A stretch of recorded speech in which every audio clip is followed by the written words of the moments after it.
Hi, my name is Ashley Burdett. Thank you for joining me to discuss the Community Health Needs Assessment of Greenville, South Carolina. I would first like to discuss a little history about Greenville. The Cherokee Indians ceded this area to South Carolina in 1777. Greenville County was established in 1784, and in 1868 the town sent a biracial delegation to a convention that wrote a new state constitution. It ended slavery and provided for free public education, property rights for women, and the vote for black men. Between 1895 and 1897, Greenville became a cotton mill town, and American Spinning, Mills Manufacturing, and Poe Mill opened. By 1915, it was known as the Textile Center of the South. The Great Depression brought failing banks, struggling colleges and businesses. Teachers and police and firemen were reduced, and eventually the downtown area became a booming location with new businesses thanks to leaders like Buck Mickle and Tommy Weish.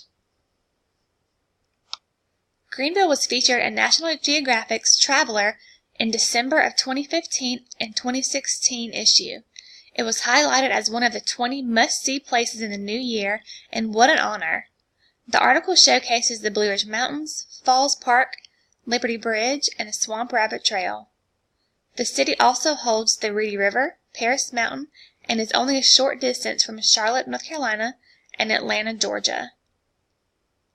There is almost an invisible line drawn between the two parts of Greenville. Pictures can show the dramatic differences. Sandra Bullock, of a group called Circles, has said many times that the rich are pushing the poor out. New high-end apartments are being built closer and closer to West Greenville, and new businesses are getting closer to that part of town and is drawing in the elite. While that sounds wonderful and makes for a prettier and better tourist attraction, where will the low income live? West Greenville is located in the upstate and is lacking several things that the majority would take advantage of, such as grocery stores. The small area is known as a food desert because there's a lack of those grocery stores in the nearby vicinity. If someone were unfortunately without transportation, their only food choice would be a convenience store, fast food, or a dollar store. The unseen Greenville is the flip side of the city, with the lush downtown, the highly rated restaurants, and the attractions that people provide bragging rights for both city officials and residents. In West Greenville, transportation is a major issue and routine health care is unheard of. There's less than 2 miles between this beautiful downtown that you see and the other, Greenville. Half the children in that quote-unquote other side of Greenville are not finishing high school. 2/3 of those children who do not finish high school will eventually spend time in prison. And this is hopefully something that we can take care of in the near future. The male population in the city is 48.5%, and the female is just a little bit higher at 51.5%. 76.8% of the population is white, 18.5% is black, 2.3% is Asian, and 1.8% is 2 or more races. The current population of Greenville County is 491,863. The population of West Greenville is 40,353. And the majority of those living in the Greenville area are between the ages of 20 and 64, with 59%. The median age is 37.8, and the median household income is $50,540. The percentage of persons living in poverty is 13.8%. However, that number changes as you move to West Greenville, where the median income for those ages is $36,000. Let's move on to talk about the methodology and the different logic models. There are 3 logic models: MAP, MAP-IT, and Precede-Proceed. There's pros and cons to all of the 3 different logic models depending on which type of assessment you are conducting. In my case, I am looking at the food desert in Greenville, South Carolina, and comparing it to the city as a whole. pulling in stakeholders to make time for a plan for the future. The MAP and MAP-IT models are the two that resemble closest to what I need. MAP is an acronym for Mobilizing for Action Through Planning and Partnerships, and it is a community-driven strategic planning process for improving community health. It is not agency-focused, and it is an interactive process that can improve the efficiency and effectiveness of local public health systems. MAP is typically led by public health leaders in the community or nearby, and it helps to prioritize public health issues and identify the necessary resources. There are 6 phases, and they are 1. Organize for success, 2. Visioning, 3. Assessments, 4. Strategic issues, 5. Goals and strategies, and 6. Action cycle.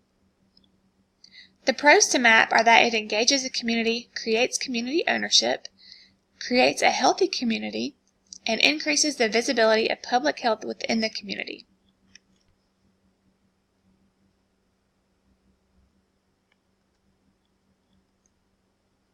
Here are a couple of reasons why the MAP methodology is ideal for Greenville.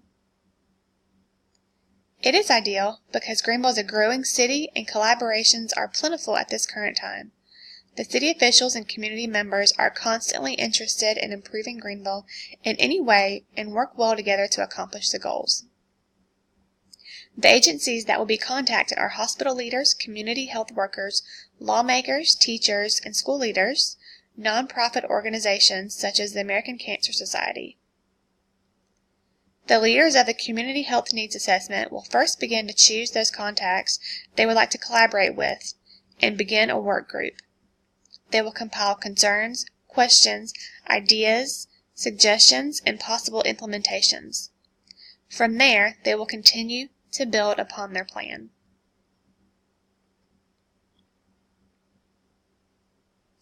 Here are the demographics and socioeconomic status of Greenville. Some of these we discussed already. The population, Greenville is the largest county in South Carolina. The median age, the median household income is $50,000, and 13.8% live in poverty. Throughout the study on Greenville County, I was able to find 4 major needs and issues, and they are transportation, poverty, access to providers, and the division between West Greenville and the rest of Greenville County.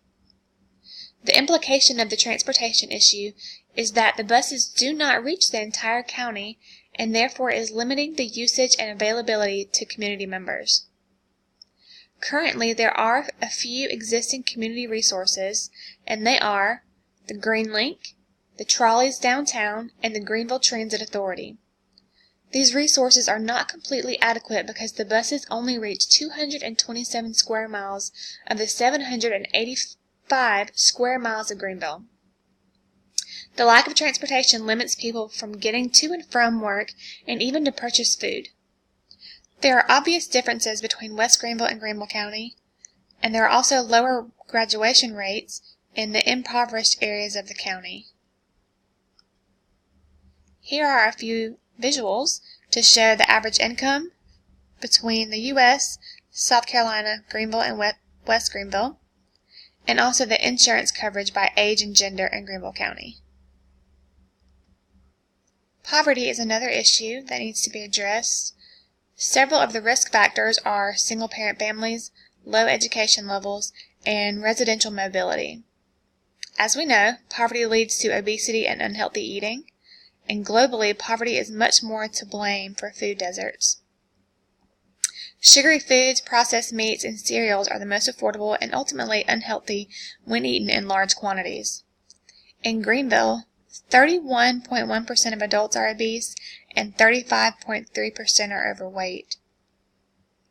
The food desert that we talk about in West Greenville is an urban area in which it is difficult to buy affordable or good quality fresh food. There's a high influx of fast food chains and a lack of healthy options.